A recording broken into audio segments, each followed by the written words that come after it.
Sweet. Hi, I'm Al. And I'm Diz Casalis. Welcome to Out on an Island. This is episode 3. On this planet, I call my home be an island.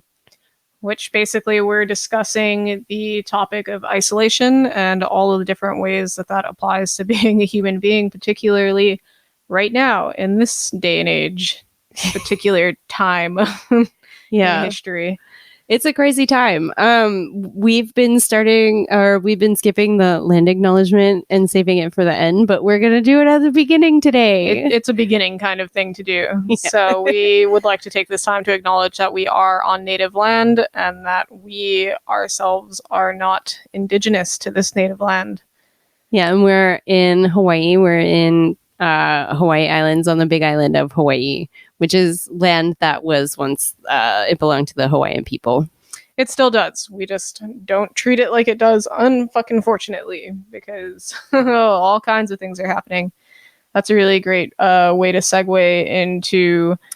You want to give them an update on Red Hill? The update. Okay, so the last time we talked, Diz and I talked about how the big crisis that was happening was water contamination at Red Hill.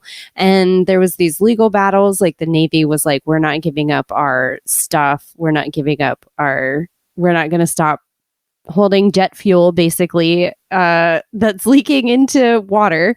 And so the big update is that the federal government said that they're not renewing Red Hill. Like, it's shut down effective immediately whenever that happened. Yeah, and just to reiterate for anybody who didn't listen to the last episode where we were discussing this, they were basically keeping jet fuel in antiquated tanks that existed from World War II, I believe. And as old tanks do, they leaked into a few separate neighborhoods drinking water. And the Navy was definitely trying to push back with everybody and say, that's not true, even though the EPA did testing on it and found that they made lots of people very sick. Yeah. Go Navy. Yay. Cool. So, any personal updates you want to share? Yeah, I just got back from like a month traveling. It's been quite a gap between episode 2 and 3. I did 3 weeks in Ireland and was back in Hawaii for 4 days before I jumped on another plane to go out to Vegas. None of these were particularly productive trips. It's not like I was working or anything. They were just trips that had been postponed since before COVID. And it was interesting to be out in the world again, especially now that the pandemic is quote unquote winding down. And so life is returning to some kind of normalcy, and that's crazy to see. It's crazy to be around and walk around without basically it's like the world forgot COVID happened now, which is it was really hard for everyone to get used to and really easy for everyone to forget. I know. I was like, the first word that came to mind when you were talking was disconcerting. Like, I definitely feel really bothered by how easily, people are slipping back into pre-COVID times. And, I think for me, that's a lot of work stuff too. Like, people have reprioritized their lives and what's important, and now everyone's just expected to go back to this grind that was really unmanageable and really stressful, and had these messy, massive commutes, and we're seeing big career shifts now, because of the pandemic, and trying to figure out what work is going to look like after and stuff. So, and then I'm also going to be traveling in a couple days. I'm going to Vegas, which is where I'm from, and we're celebrating. My mister and I are celebrating 10 years married, so that's kind of cool. Congratulations. Thank you. That's a big feat. Yeah, I never thought I would be married for 10 years. I was just talking to my partner about that earlier today, and we were talking about how blind love is, I guess. And in my opinion, it's not so much love that's blind, but it's ego is blind, right? Because you build these expectations of people or like the person that you want to spend your life with, and then you hold everybody you're ever with to like this expectation, or like not everybody, but I feel like a lot of society does that, which is why, you know, divorces are prevalent. And I think like it's really easy to feel betrayed when somebody defies your expectations in a negative way, and it's easy to take as a personal slight. And so I had to remind him, though, that, like, you know, we thought we were going to die alone and we were fine with it. And then we just ended up not doing that. I mean, in my opinion, everyone dies alone, but you know what I mean? Yeah. And so, like, you have to remember that, like, some people are really desperate for that narrative, though. And so it makes people do stupid things. Yeah, I think this is a whole topic for another episode on like relationships. I know that we both really want to talk about that, and like definitely societal expectations of like what marriage looks like. And like we couldn't have been here today without a whole like ton of therapy. And like I really, what you said about betrayal like really resonates with me about like how, because we create these ideals. I know this is supposed to be for marriage. We'll revisit it then. But because we create these ideals that we expect these other people to live up to, it's like impossible. And like, you know, marriage is two people or more, if you're poly, that are committed to each other. And you know what love is to me is like trying to make that work when people grow, how they grow, whatever that looks like. And so the mister said something to me really early on in our relationship that was like, because I have very high expectations for myself. And he was like, it's cool that you have high expectations for you, but you can't have high expectations for other people. Like you can't hold other people to your standards because that's not fair. Everybody's their own person and they're on their own journey. And it really just changed the way like I started to see that people were people and not that people were like roles that fit into like my life. I think that is actually a really good like way to step into our topic for the day, because isolation and, you know, you, the royal you, feeling like an island, you know, is something that I think the world is seeing or like experiencing a lot of on an individual level right now, whatever that looks like. If you are hesitant to rejoin the workforce after being treated like shit for so many years, if your relationship standards are not what you want them to be or not what you imagine them to be. There's, you know, even just living in society day to day, like there's lots of ways to feel isolated or even to isolate yourself because of that same exact thing. You built these standards and these expectations of the way that other people should behave or will behave. And when they defy that, it's really easy to lose hope and really easy to become depressed. And all of these things are symptoms of isolation. You start isolating because you are no longer comfortable interacting. And so that is actually what we're talking about today. Yeah, and I think that was a really cool like segue that you did. And we're all, I think, can relate to isolation now, especially because of 2020. Like anyone who was alive in 2020 probably felt isolation at some point. And like a lot of people probably made these big life-changing realizations. Like, do I want to stay married? Like, is this person working for me?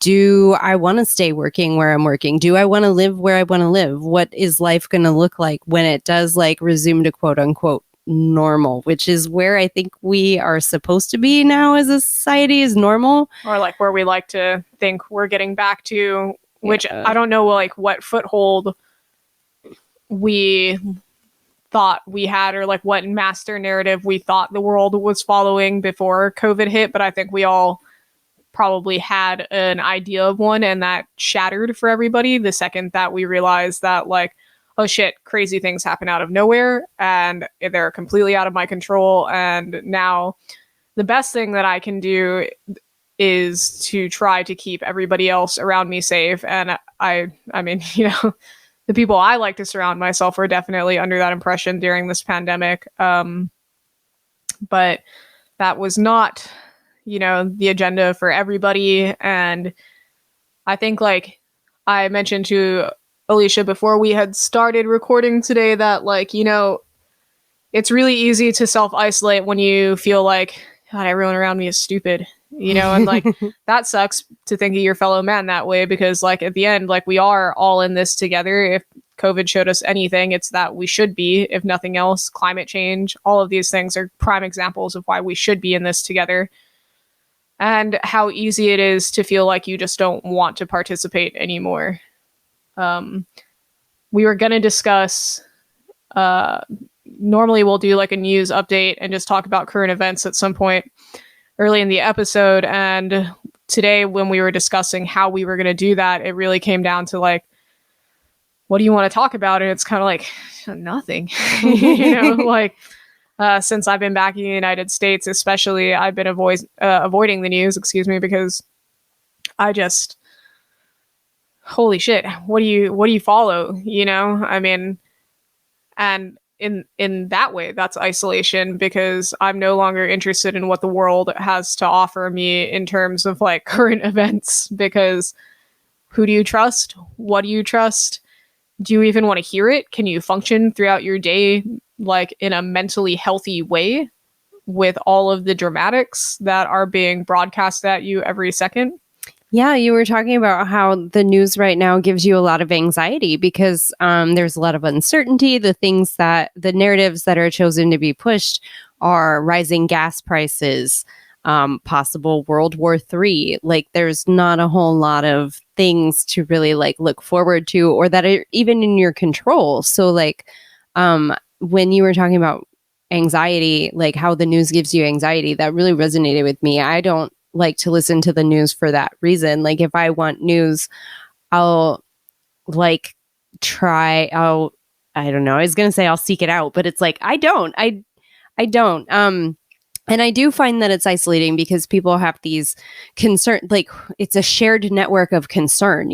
Everyone is reading the same thing, even if it's from different perspectives. If you're liberal or Democrat, like the topics of the news are basically the Supreme Court Justice confirmation hearing, which is the most that I'm into. Mm-hmm. The relax of the pandemic, which it's still here. I don't know how people think it's fine. World War III, which has its own underpinnings that we will definitely talk about. And then, rising gas prices and inflation, which how can anybody really like, okay, so you're telling me that I don't make enough, which I already know I don't like make enough to like live in this world, and that I'm going to be making, my dollar is going to be worth even less because of these like wildly volatile inflation rates. I think it is worth mentioning, current event wise right now, for anybody living on the big island of Hawaii, and particularly pertaining to this subject, is our mayor. His name is Mitch Roth. He just asked the governor to declare a state of emergency for the big island because of an energy crisis, because the price of fuel is rising so drastically here. And it is worth noting as well that we do live on the biggest of the Hawaiian Islands, and that means that everything on this island is significantly far apart from each other. Like, this isn't like a city. It's not the place where you can just grab an Uber or there's public transportation to get you where you have to go. Everybody owns a car. At least one car. At least one car. And, you have to kind of get around yourself. Our infrastructure for public transport is terrible here. So this is a very big issue that is facing us, particularly as a community.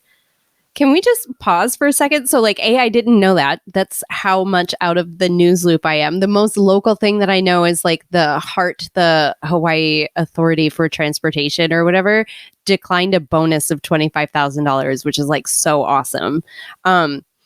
And that, so the mister and I were talking the other day in the car, and I was like, I really thought we would be beyond gas by now. Like, we're in 2022. How are we still so reliant on coal and fossil fuels? Like, I really did not think this would be a thing.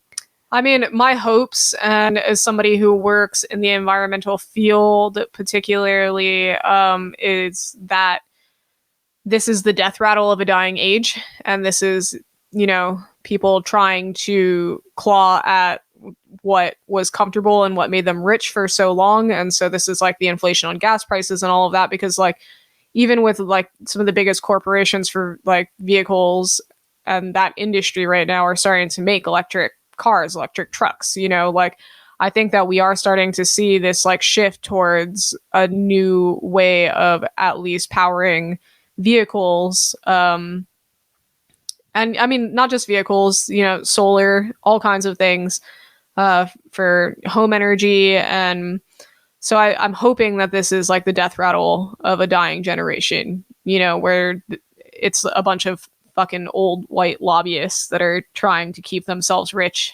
And, you know, I do want to back up a little bit here too, though, because I had this in my head. This form of isolation where you're trying not to hear the news at all. This is very new for me, because under the 4 years that we spent as a nation whose president was Donald Trump, which was, I was going to say, shit, whose right? president shall not be named. Yeah, he's basically fucking Voldemort. Under 4 years of Trump, I felt like because there was an end in sight, like there was 4 years and then we had a chance, right? Like it was really more compelling to listen to the news every day and to hear what was going on every day. Like that is how I was coping with the Trump years, was like, what is he fucking doing today? What does it mean for me? You know, especially as a woman, the Trump years were very scary. Yeah, But totally. it's such an interesting reversal on that now, because now with the things that have no end in sight, all of these events that just seem to be, you know, progressing into like fucking stage 4, like it's just easier to try to ignore it. And ignoring something is pretty much the first steps of isolating yourself from something, you know? Yeah. So I think that is really interesting, the way that I feel like a lot of the world is coping right now. Is, you know, we spent so long caring so much about this one thing that I don't know if anyone has any fucking energy anymore to keep focusing on these things that are so far out of your control. Yeah, I really feel that. Like, and then, you know, there's, because news moves at a 24, like the news cycle is 24 hours, and it wasn't always like that. You know, there's always something new coming out, something to get caught up in, something that's going to affect your life. And like, you know, I think it's hard to determine, like, is it healthy to turn it off? Like, what is healthy and what is avoidance? Like, what is the line of mental health and what is, you know, isolation? Where Apathy. Yeah. Oh, that's a good point. I feel like isolation and apathy kind of are going hand in hand right now, because it's like, especially, you know, in like this realm, this whole podcast is like based on what it's like to be a punk in an evolving world, you know, like fighting for something is like, no matter who you are, like no matter what kind of punk you like, it's kind of like a square one cornerstone for every single person, is this like spirit of like, I'm going to fight for what I believe in. And like, when you start diminishing the things worth believing in, I think that gets really scary. This means we're facing apathy, and like apathy is, I think it's better to feel anything than it is to feel apathetic. I agree. Yeah. My personal opinion with apathy is that it causes recklessness, you know, and so it's worse than being angry. It's worse than being sad. All of these things can cause recklessness, but that recklessness usually comes with regret. Apathy doesn't come with anything. You just keep spiraling downward. And so I think it's really important to address the fact that this is happening. Isolation is a very real thing politically. So we mentioned before, you know, relationships, workforce, all of these things are forms of isolation that do not deserve apathy. as a method of remedy. I think it's really important to remember that, we should be seeking solutions, and we should be hopeful, even though it's hard. It's really hard. Yeah. So one thing I've been doing, so I don't know if I've ever talked about my work journey yet. So I teach at our local university here on the Big Island, but I don't have like a permanent job, and I'm on the job market.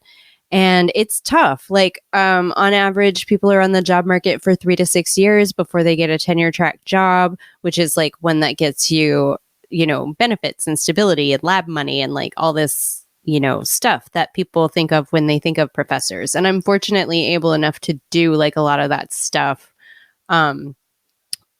like on my own or with the support of my department. And it's really cool, but I'm looking for something more. I'm looking for the next step. And like, I was feeling really like isolated and like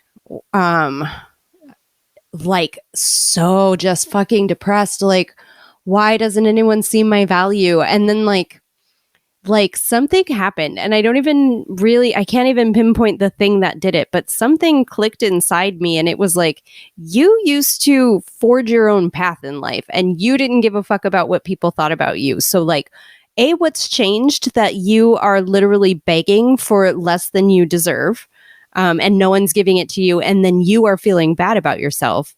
And B, how can you change it? So, and talking about it really does help. It alleviates a lot of the apathy, the depression, the isolated feelings, the, oh, why me? What's wrong with me? Imposter syndrome, like, all of that type of isolation can be like, or all of that stuff, all those emotions can be alleviated. Like the more you talk about your situation with people.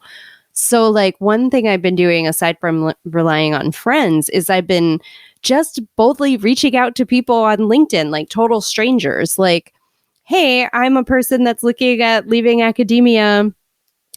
What is your journey like? Like, would you mind like talking with me? And I've had so many cool meetings with people, and like they've really been inspirational in like instilling that like drive again of like, oh, I can make a difference. I am enough to make a difference. And I'm networking with people now who are working on creating change in like what I do. And it just feels really good. And like, it does feel like, oh, I can do that too. I can be an agent of change. I think like that's really interesting, because the way that like life is unfolding right now, like isolation it's kind of like deceiving. I feel like it's the same reason that like people fall into like addictions and things like that, is because they feel like they're facing these things alone, and it's hard. So you find ways to self-medicate your way through it. And even being blissfully ignorant is a way to self-medicate yourself through something that sucks, Yeah. But like, it is really like, that's a really great point. Like I think sometimes you have to remember that like your community isn't the only community. So if you feel isolated from your community, there are other communities out there of like-minded people, especially in the age of communication where like they're fucking accessible. Like LinkedIn, why not? It's fucking better than talking to 99.9% of the people I meet on the street. I mean, it's in my personal community, where it's easy to feel isolated because we are on an island, and I'm actually facing a lot of those same issues in my own life right now because I was born and raised on this island, and I travel pretty often. I've seen a bit of the world, but this is my day-to-day life, and it is very hard to exist somewhere so small and literally the most isolated island chain on the planet. So like I'm having like a really hard time with it, and I feel like the only thing that I have to throw my time into is my job. And sometimes it's hard to care about how you make money, like I'm a romantic in life. I don't like to think that that is what life is about. And so my world starts seeming very small, and to recall like what you were talking about of like, man, thinking back, like I was so fearless once. I did not give a shit about like what people told me I could or couldn't do. Like I basically forged my whole career path doing that and ended up in a bunch of places where people told me I would never be because I didn't play the game the right way. Yeah, there's some days that I'm just horrified and lying in bed that I'm going to lose my job, or that I'm not doing good enough, or that I'm not trying hard enough, or that, and it is such an interesting feeling to be so scared when I have never been scared, and I think that's really important for everybody who's listening to kind of just hear like, me too. I'm fucking terrified of what's happening right now. I don't understand why I'm apathetic. I care. I like to think that I care. I don't a lot of the time. And it's fucking weird. It's weird to not have control of that, it kind of feels like you are almost like losing touch with your own identity because you're so wrapped up in what everyone else's identities have become, and we're surrounded by them constantly. Yeah. Social media, social media is probably the biggest one. Yeah, that's actually, I was gonna echo like just I want to echo your point about like how horrifying it is like to be so scared, like because it's like what happened to me, who is this person, and then we're just surrounded by all of these like images of people. They're not even actual people, like we can't call them caricatures, but they're definitely representations of people. They're not full people, like and it's really hard. I'm finding that I'm not judging myself against people, but I am concerned in what people think of me, number one. Which is so weird, right? It's so weird. That sucks. Yeah. And I think that's really like, let's talk about how you isolate yourself from yourself, like that, like these kind of like cognitive dissonance things. Like, what is that? It's so hard. There's so many things that like right now, thank God you guys can't see me. I am facing like Diz is beautiful. Yes. In the way that like a stray cat, like a sickly stray cat is beautiful. But like I'm having like all kinds of weird allergy reactions, like allergic reactions to I don't know what lately, but my eyes have been really swollen. And I couldn't tell you why. I don't know like what allergic like reaction my body suddenly decided to have, but it's been really interesting because like it's my face, so I don't really want to see anybody, you know what I mean? So are you going through some self-isolation? I am definitely going through some self-isolation. I think like it all compounds too, like this like physical isolation is also like compounding with like all of the ideas that I have about like not necessarily wanting to be where I am, and like why that is so isolating, compounding with like how hopeless I feel in this world, and compounding with like how hopeless my job can feel. Working in the nonprofit sector is like a beautiful dream, and then at the end of the day, like there's not really any things that is non-profit because nobody lives without profit, so like you start to see underbellies and you start to see all kinds of really interesting, like, I don't want to say like deceptive sides of people, but definitely like ways that people can chameleon to like fit whatever narrative they need to fit, or like whatever like motivation they need to make money. Selling yourself as a brand, let's put it that way. So I think that's like a really interesting thing in this society right now, actually, and like a really big thing with social media, is it's like that is an actual profession. You sell yourself as a brand now, and that was always a profession, but it was always on like a much more unobtainable scale, like being a rock star or being a persona.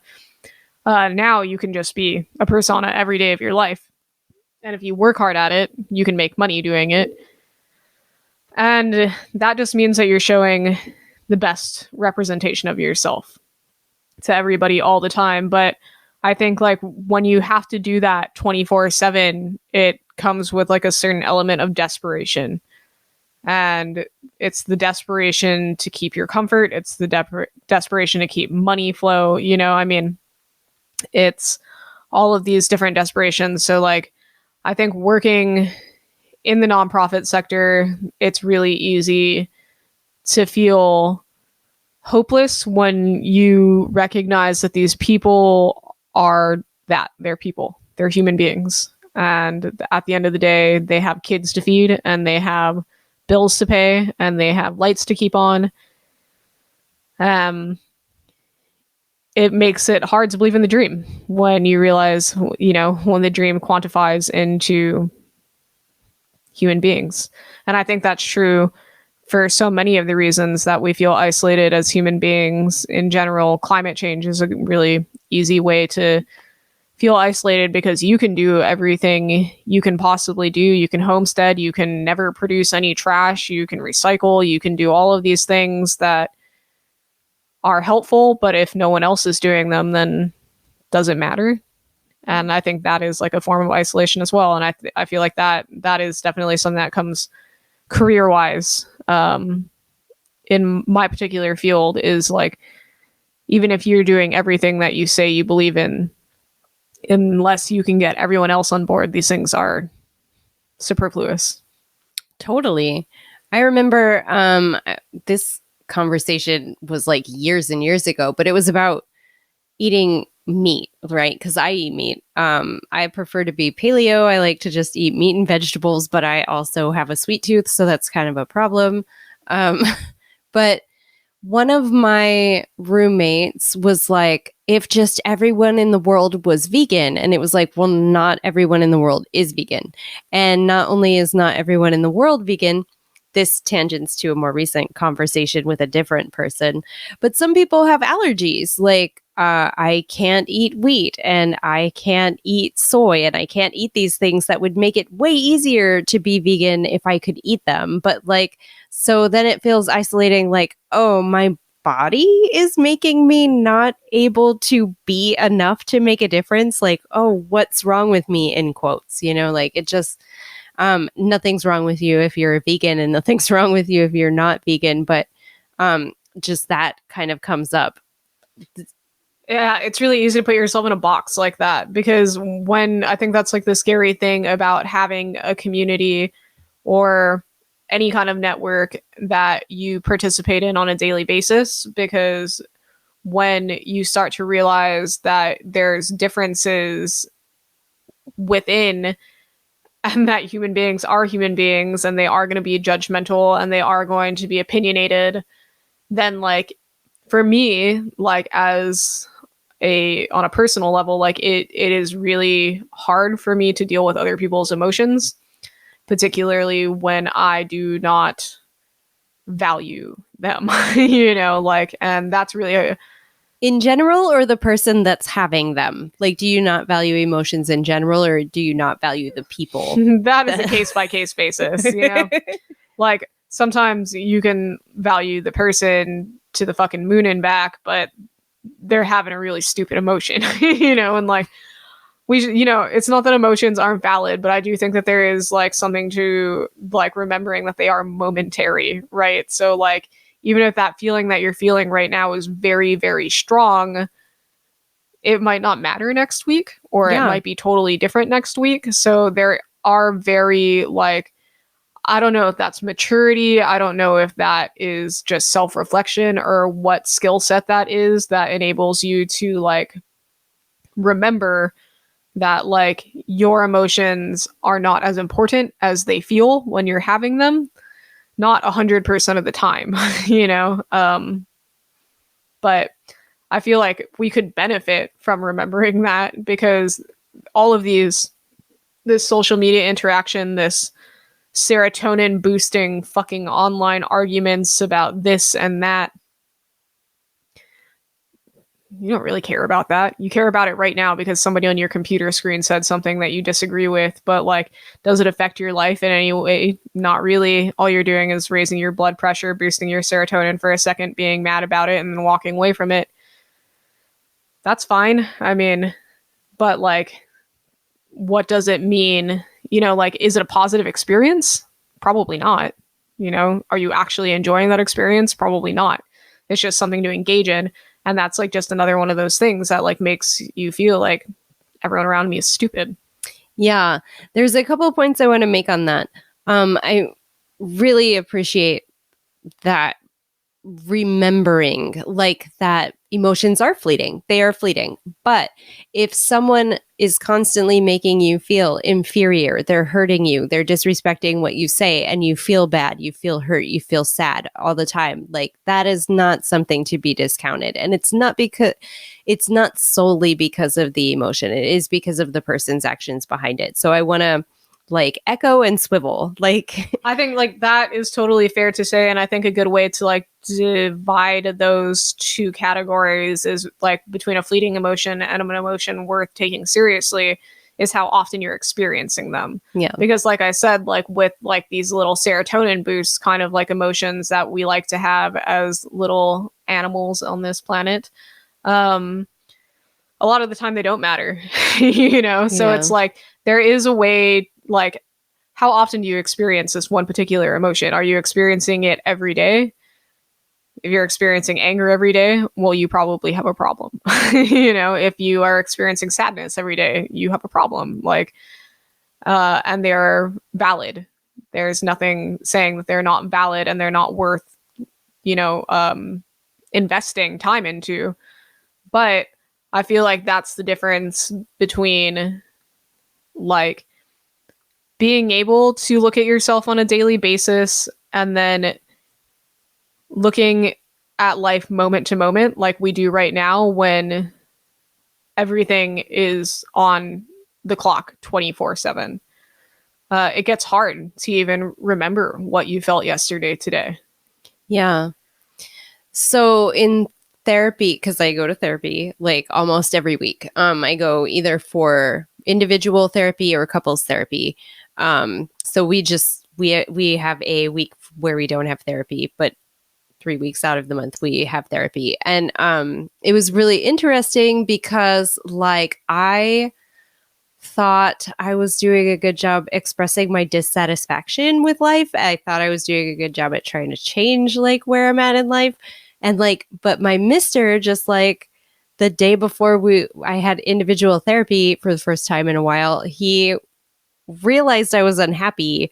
And I was like, oh, this is crazy. Like to me, I feel like it has been a thing I've been trying to change for a long time, and not a super long time. I've been dissatisfied for maybe about like 3 years in like my work situation and just like different things about living like life. Not like I'm dissatisfied with being alive, just I'm dissatisfied with how my life is. And so I went into therapy. I was explaining this to my therapist, and my therapist was like, I feel like you've been pretty vocal about being unhappy, so I don't know where this is coming from. And it just was so like such a relief to have your feelings validated, like, and that that you have been expressing them and trying to change them and stuff. You brought up something about, so a big thing for me is like, if you have emotion, you should also have action behind it. So you were talking about like keyboard warriors and like the serotonin boost and stuff. And in 2004, when Bush got reelected, I bought Rock Against Bush. It was a punk rock compilation. All these punk rock artists got together, put together a CD, like, let's try to not reelect Bush. And so like Bush got reelected. Surprise, spoilers. And I lived on campus. I was walking around and these chicks were just crying in front of the library doing a silent protest. And I was like, what are you doing? Like, literally, what are you doing? And they're like, we're protesting. And I was like, you're not protesting. You're like sitting here crying. If you want to protest, why aren't you in Washington? Like, what are you doing here in the middle of an island in the middle of nowhere, sitting on a campus? Nobody cares about fucking crying. Like, that's not doing anybody any good. If this is something you really care about, and I think that's, you know, a big thing. If it is something you really care about, you can get up and try to actualize it.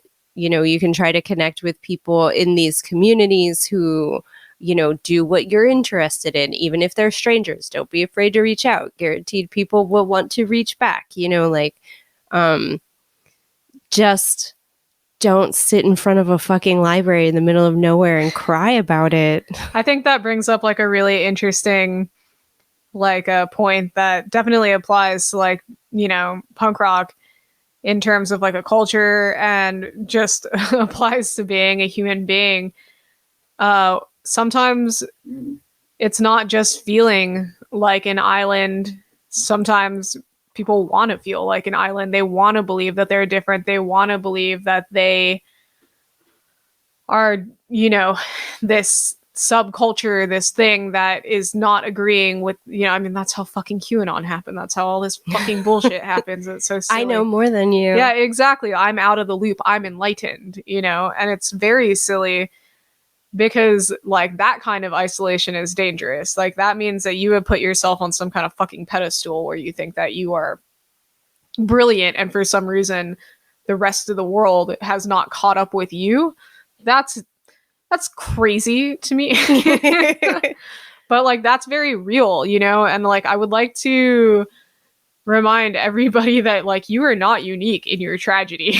So like for those girls sitting in front of their college crying, that doesn't, you're not unique in your tragedy, sweetheart. Move along. You know what I mean? Like, or get to where it matters and do something to change it. What are we supposed to feel for your tears? We all got to live in this shit. You sitting there crying, I don't got time for that. You know what I mean? Like, and that's like another thing about emotions that are very funny, you know, and isolation is like, I think isolation is brought on by emotional discord, you know, and but like the validity of your emotions, like what is that? Like, you know, sit down and self-reflect on what that is and like what that means, because like sitting anywhere and crying about anything other than catharsis, you know, sometimes it's good for your mental health. Like I'm not saying that catharsis is an enemy, but I'm saying that it's basically the only thing you accomplish when you do that. And so if you are actually passionate about something to like the extent where you say you're protesting, you're not sitting somewhere crying. You know what I mean? Like that's not fighting. That's already that's accepting defeat. Yeah, agreed. So we are already talking about politics, right? And we're talking about punk rock as subculture, and sometimes we want to feel isolated. And one thing that came up for us before this podcast is about Ukraine. And so as a punk rock, what is more punk rock? Okay, maybe you could phrase it better than it, because I'm having a hard time. So like Ukraine is a double-edged sword, right? We are I hope that if you are paying attention to anything about Ukraine, you've noticed how accepting people are of the Ukrainian people and how they're rallying behind like the Ukrainian fight for independence, which is a beautiful, noble thing.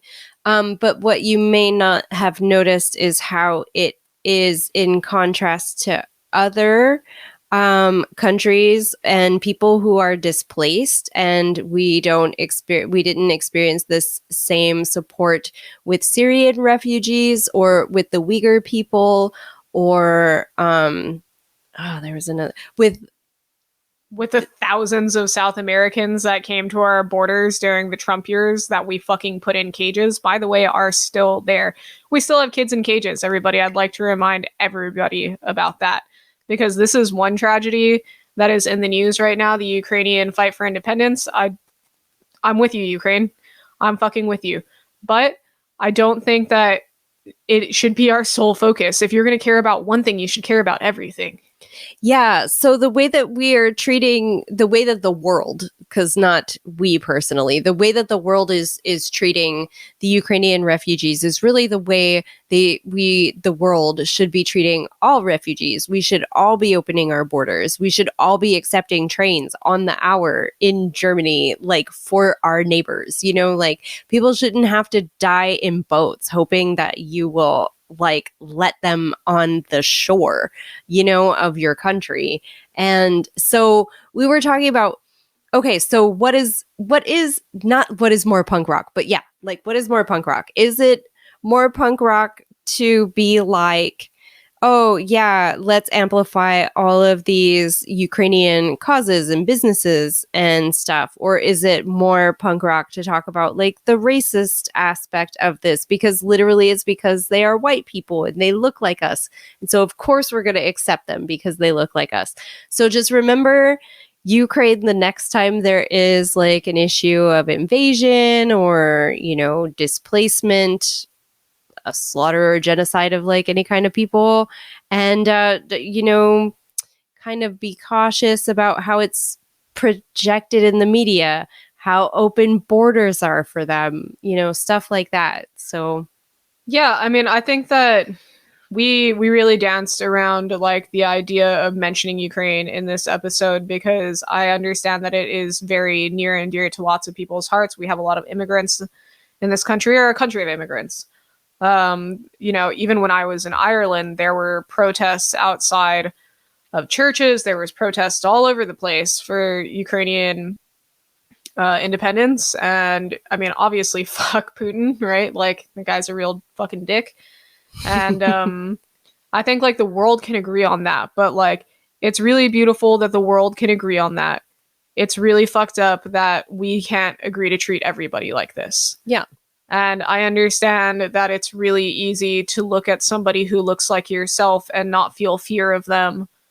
But human beings are human beings are human beings. And so my big issue with like this trending topic right now, because everywhere that I look in my own circle, included, you know, I mean, everybody's got a fucking opinion on what's happening with Ukraine. And, you know, we're talking about no fly zones. We're talking about how this is a harbinger for World War III. We're talking about all of these things. I understand that. But, like, it is silly to focus on one topic when this particular topic is happening worldwide constantly. This isn't new. You know, it's just like when COVID hit this country, we were so green because we hadn't experienced a pandemic since 1918.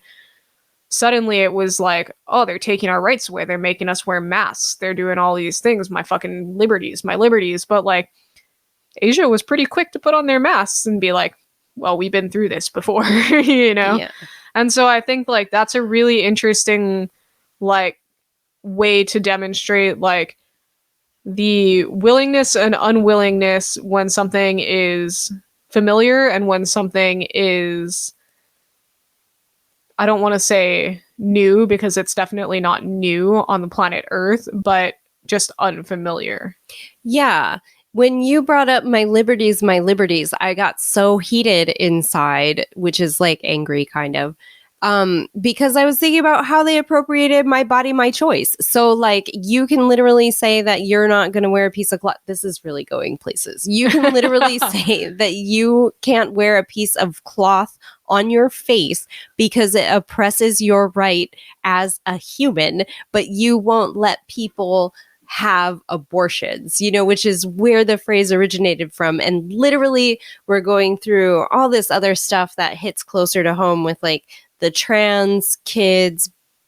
Fucking what even is that in Texas? Like what even is that? That's a really great fucking question.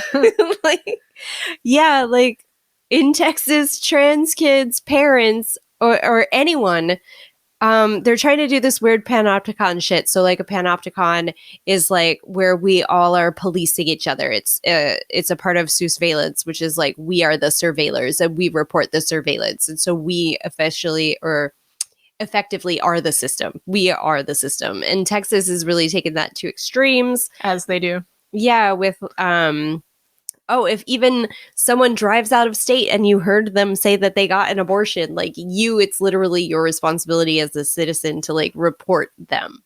And then they can go to jail. Like literally, what the fuck, Texas? What the fuck is Texas doing? And then parents and friends and doctors who are like trying to work with trans kids, like how is that seen as abuse? Like I have my own personal opinions, but some kids maybe literally do know at 15 that they are born in the wrong body. At fucking 5 sometimes, you know? I mean, it's really interesting to try to please somebody's sexuality or somebody's, like, inner self, right? Because, like, one, it fucking does nothing to you at all. It is brutally ineffective to your life. Like, it's staggering how ineffective that is, like, to your life, right? Right, like that's literally you just putting your expectations onto other people, right? And so like I think like this is a really good example though of like you can hear how fired up we are about talking. Sorry. No, it's a great example. It's a great demonstration of like how easy it is to just be like, what the fuck?